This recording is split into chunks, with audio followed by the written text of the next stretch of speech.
Résoudre dans R. 10 exposant racine carrée de x est égal à racine carrée de 100 exposant x.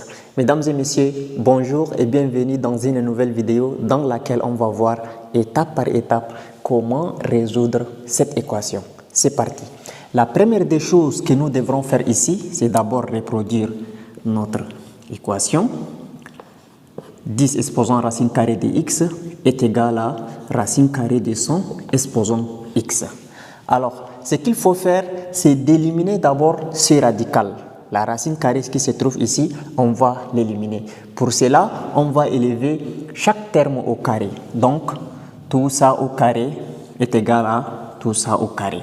Alors, vous savez que quand on a racine carrée de a, les tout élevés au carré, le carré et le radical s'en vont, il reste a. Donc, c'est-à-dire que ici, le carré et le radical s'en vont, il reste 100 exposant x. Donc, on va écrire ici 100 exposant x.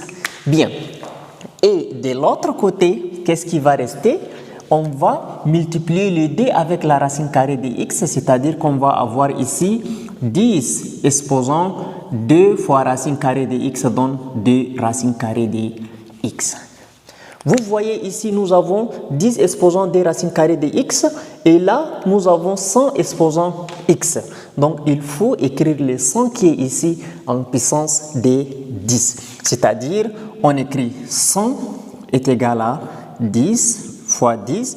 Par la suite, on va dire 10 au carré. Donc, le 100 est égal à 10 au carré. Alors, on écrit ici 10 exposant 2 racines carrées de x est égal à 10 au carré, le tout exposant x, de cette manière. Alors, qu'est-ce qu'on va faire ensuite? Vous savez que ici, quand on a a à la puissance m, le tout puissance n, qui donne a à la puissance m fois n. Donc, c'est-à-dire ici, le 2 va se multiplier avec le x.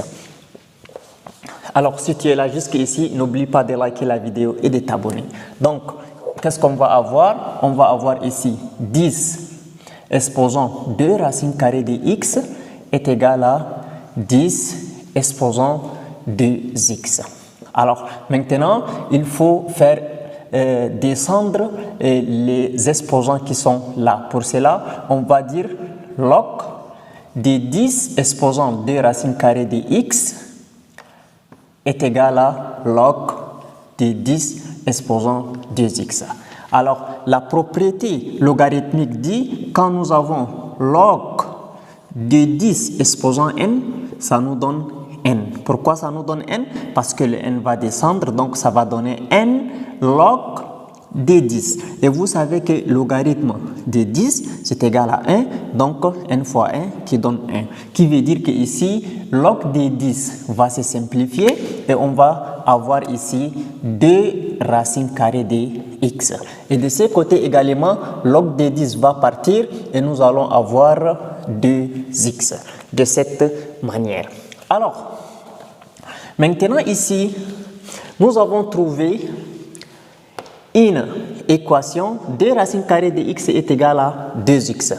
Maintenant, normalement, dès le début, on devrait définir la condition d'existence pour la valeur de x.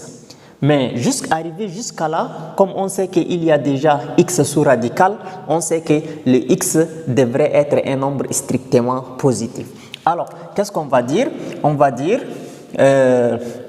pour que notre équation existe, il faut que x soit un nombre qui appartient à l'intervalle fermé allant de 0 jusqu'à plus l'infini. Maintenant, on va passer à la résolution de notre équation ici, qui est une équation irrationnelle. Pourquoi on dit que c'est une équation irrationnelle? C'est parce qu'il y a la présence de la variable x sous radical. Donc, nous avons ici 2 racines carrées de x est égal à 2x. Là, on peut simplifier les 2 et il va rester racine carrée de x est égal à x. Maintenant, ici, le x est sous radical, l'autre x n'est pas sous radical. Maintenant, pour tirer la valeur de x, on a d'abord besoin d'éliminer la racine carrée qui se trouve ici. C'est pourquoi on élève chaque terme au carré. Ici aussi, on élève ce terme au carré. Et là, maintenant, on sait que le radical et le carré s'en vont. Il reste x.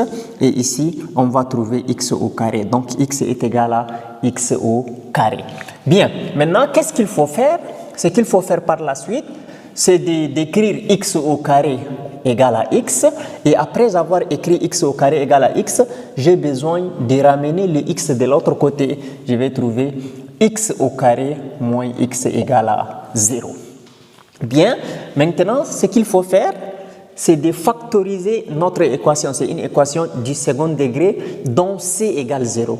Donc, on va dire x au carré, là, c'est x fois x. Et x simple, c'est x fois 1 qui est égal à 0.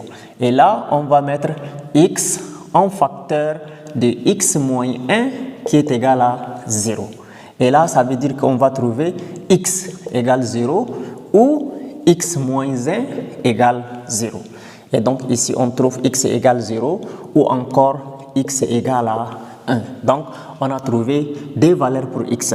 X égale à 0, on va s'assurer que x égale à 0. Est-ce que 0 appartient à notre intervalle? Oui, 0 appartient à l'intervalle allant de 0 à plus l'infini parce qu'on a fermé l'intervalle sur 0. Ça veut dire que 0 existe. Et x égale 1, donc 1 aussi appartient à notre intervalle. Donc, nous avons deux solutions qui vérifient notre équation.